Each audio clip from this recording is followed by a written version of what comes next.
Dan yang terbaru soal dinamika Pilpres, Sekjen PDI Perjuangan Hasto Kristianto menyebut ada figur baru di daftar nama bakal calon wakil presiden Ganjar. Selain itu, Hasto juga pastikan Ketua Umum PDIP Megawati Soekarno Putri dan Ketua Umum PKB Muhaimin Iskandar akan segera bertemu dan ada ikatan sejarah kuat keduanya. Bakal calon wakil presiden kan semuanya dicermati.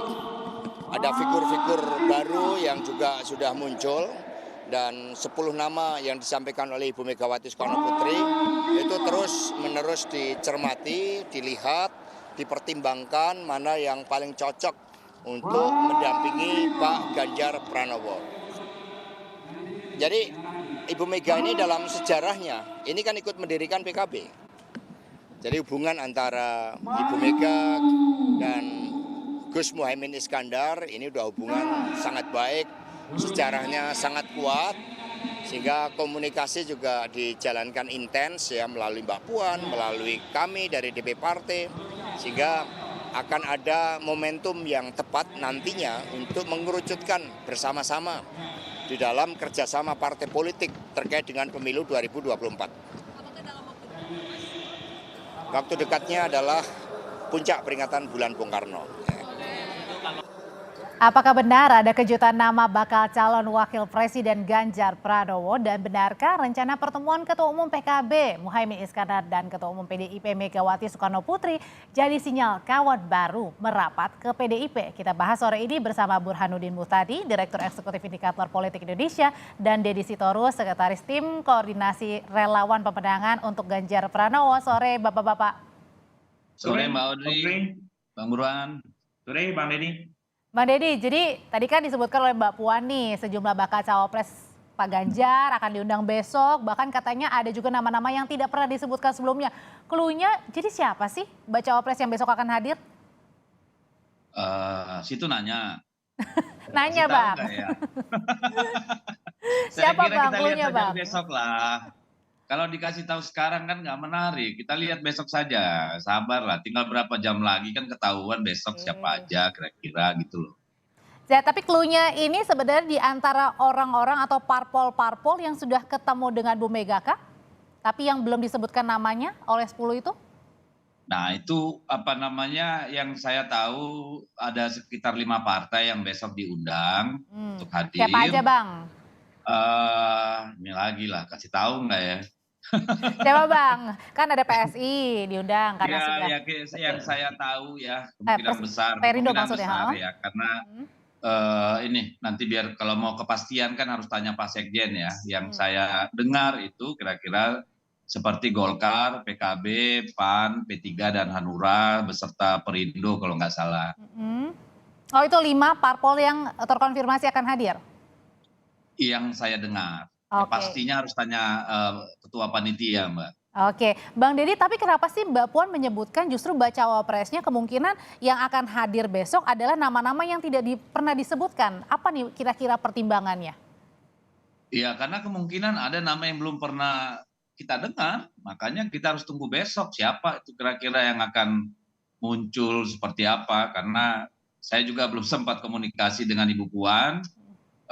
Saya juga nggak bisa menebak-nebak gitu ya. Yang mari kita saksikan besok Mbak. Saya juga tidak bisa memberikan klarifikasi yang pasti tentang sosok yang disebut sebagai nama yang baru itu. Mas Burhan, kalau sebelumnya kan Mbak Puan bilang ada 10 nama, sudah disebutkan beberapa di antaranya. Tapi justru ada terlontar baru bacawa pres yang tidak pernah disebutkan. Kira-kira kenapa nih alasannya? Ya tentu Mbak Puan sendiri yang bisa menjawabnya. Tetapi saya menduga ini bagian dari perubahan strategi PDI Perjuangan jadi lebih inklusif dengan merangkul banyak pihak, terutama dari partai atau dari tokoh-tokoh non PDI Perjuangan. Dan secara umum, secara elektoral positif. Satu semacam beauty contest ya, menciptakan ekspektasi dan harapan dari banyak pihak yang pengen dilamar ya sebagai pendamping Mas Ganjar. Yang kedua, membuat citra PDI Perjuangan menjadi lebih terbuka karena membuka kesempatan buat banyak pihak di luar dari nama-nama yang selama ini seolah-olah difavoritkan oleh PDI Perjuangan. Jadi 10 nama ini saya kira tidak jauh dari apa yang sudah ada di kantong Ibu Mega ya. Mungkin beberapa nama sudah dikeluarkan oleh Mbak Puan, Oke. seperti Mas Ahaye, kemudian Erlangga Hartarto, Muhaimin Iskandar, kemudian beberapa nama mungkin sudah dimunculkan seperti Sandiaga Uno oleh P3, kemudian Erick Thohir oleh PAN. Ya. Nah mungkin 5 nama yang lain saya tidak tahu persis siapa namanya, tapi bisa jadi beberapa kalangan senior dari ulama NU luar Jawa seperti Nasaruddin Umar, ya, atau mungkin kiai senior dari PBNU seperti Ketua Rois Am, ya, Kiai Miftahul Ahyar dan lain sebagainya. Intinya nama-nama yang muncul di luar dari apa yang saya sebut, saya tidak tahu lagi ya. Mungkin Erlangga Hartarto, tetapi kan sudah disebut juga oleh Mbak. Tapi apakah Mas Burhan melihatnya kenapa disebutkan kemungkinan bacawa presnya ini dari luar-luar nama yang belum disebutkan? Karena ingin di luar parpol begitu, karena kan banyak parpol yang menyodorkan nama untuk bacawa pres Pak Ganjar.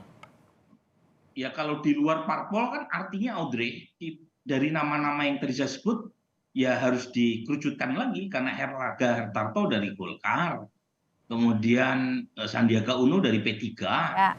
Kemudian nama seperti Mas Eri, misalnya siapa Muhaimin Iskandar dari PKB, ya AHY dari Demokrat. Jadi kalau di luar parpol tinggal Kiai Nasaruddin Umar, Kiai Miftahul Ahyar, Erick Thohir meskipun bukan orang parpol tetapi di-endorse oleh PAN. Ya. Kemudian siapa lagi? Ya tinggal beberapa nama saja kalau dikerucutkan di luar parpol. Tapi lagi-lagi ini kan tebak-tebak buah manggis ya. Jadi lebih baik kita melihat kriteria besarnya saja, apa yang diperlukan oleh PD Perjuangan memenangkan pemilu, dan dari situ kriteria itu dikerucutkan, dicocokkan dengan nama-nama yang memenuhi kriteria tadi. Ya, jadi kebutuhan soal cawapres tidak didasarkan pada orangnya, tapi pada kriteria apa yang paling diperlukan oleh PD Perjuangan untuk menang. Karena gini Mas Burhan dan juga Bang Deddy, kemarin kan Mbak Puan juga sempat bilang nih, yang kriteria bacawa pres salah satunya adalah yang mau kerjasama begitu ya, kerjasama bareng. Apakah ini mengindikasikan bahwa nama-nama yang sudah disebutkan oleh Mbak Puan ini kayaknya belum bisa bekerja sama nih bareng-bareng untuk bacawa presnya Pak Ganjar, makanya disebutkan di luar nama tersebut. Mungkin nggak tuh Bang Deddy?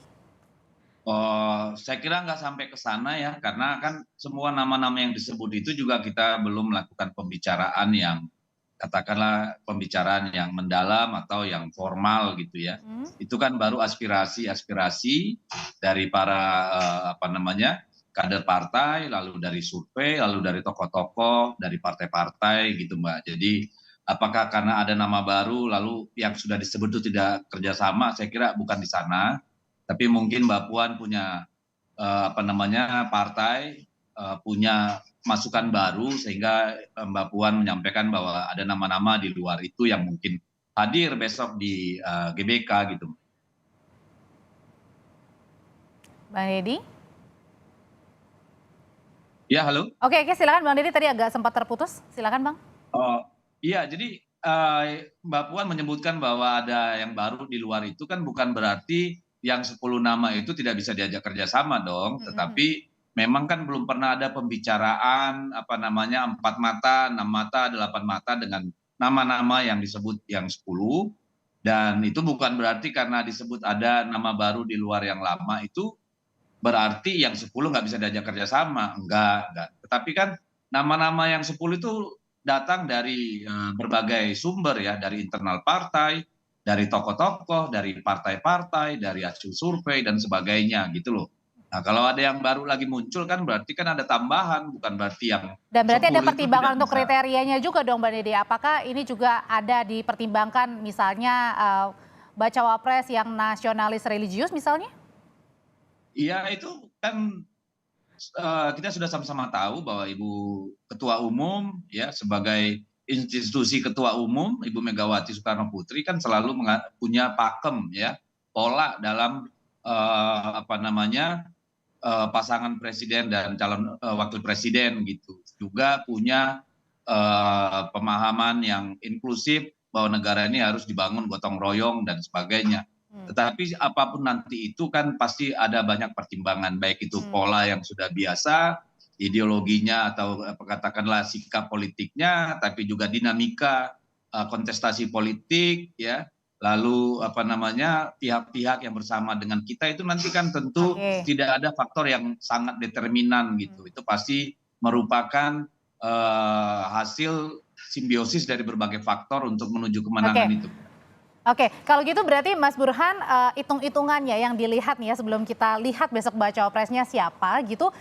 Sebenarnya hitung-hitungan dari PDIP kira-kira baca presnya siapa kriterianya? Apakah harus yang berlatar belakang nasionalis religius misalnya dari Partai Islam, PKB, mungkin P3? Tentu banyak kriteria yang dipakai ya bagi PD Perjuangan untuk memutuskan siapa cawapres Mas Ganjar. Yang pertama saya kira kriteria elektabilitas. Karena bagaimanapun 3 nama teratas dalam perhelatan capres itu tidak ada yang dominan. Karenanya cawapres menjadi kunci untuk membungkus kemenangan. Nah, kriteria berikutnya tentu aspek chemistry. Ya. Apakah cawapres yang dipinang itu punya akseptabilitas di mata elit atau tidak? Termasuk bisa bekerjasama dengan capres atau tidak? Bisa bekerjasama dengan PD Perjuangan atau tidak? Gitu ya. Termasuk juga kriteria governability atau aspek teknokratik. Kemudian aspek, nah ini yang sering dipakai sama Ibu Mega, ya, kombinasi Jawa luar Jawa, nasionalis religius, ya, termasuk juga aspek-aspek lain. Nah dari berbagai macam kriteria itu semakin banyak irisan antar kriteria, semakin besar daya tawar cawapres yang bersangkutan. Misalnya sang cawapres bukan hanya... Tapi kalau misalnya berbicara tentang partai nasionalis religius, Mas Burhan kira-kira lebih condongnya kemana? P3 atau PKB? Saya lanjutkan dulu. Semakin banyak kriteria yang beririsan itu semakin positif.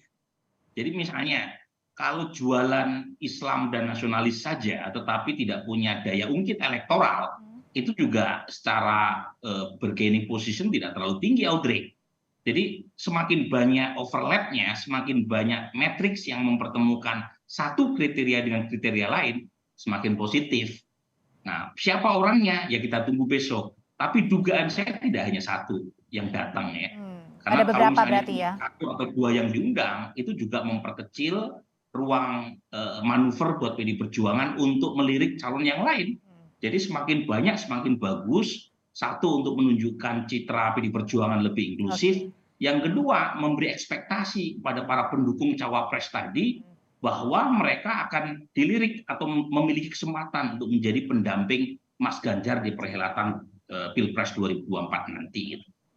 Kalau gitu Bang Deddy, sebenarnya kansnya dilihatnya lebih besar di mana sih? Apakah kalau nasionalis religius, apakah misalnya P3 atau PKB? Karena kan nanti Caimin juga akan bertemu dengan Bu Mega ya, segera. Iya, kalau soal siapa yang paling punya peluang, saya kira tadi saya sudah sampaikan bahwa kita belum sampai pada tahap mengolah secara intens dan sistematik siapa yang akan diusung gitu ya untuk mendampingi Pak Ganjar. Nama-nama itu kan baru masuk dan proses-proses untuk melakukan katakanlah pendalaman itu kan baru dimulai dan belum ada diskusi dengan nama-nama yang muncul itu sampai hari ini gitu ya, karena kita masih berproses, kita masih berupaya menambah teman seiring sejalan dalam mengurus negara ini nanti juga untuk memenangkan pemilu. Jadi saya kira belum sampai ke sana Mbak Audrey, harus sabar sedikit. Ojo ke susu kalau kata Pak Jokowi. Oke, tapi sedikit aja Bang Deddy, besok berarti ada beberapa nama baca-wapres yang akan confirm hadir ya di GBK ya? Seharusnya begitu Mbak, kecuali ada hal yang luar biasa. Baik, terima kasih kalau gitu Bang Deddy Sitorus. Terima kasih juga Mas Burhanuddin Muhtadi sudah berbagi pandangan mengenai kira-kira membidik siapa nih baca-wapres Pak Ganjar yang akan hadir besok di acara GBK. Terima kasih, saya selalu Bapak-Bapak. Ya, makasih Audrey, Bung Burhan.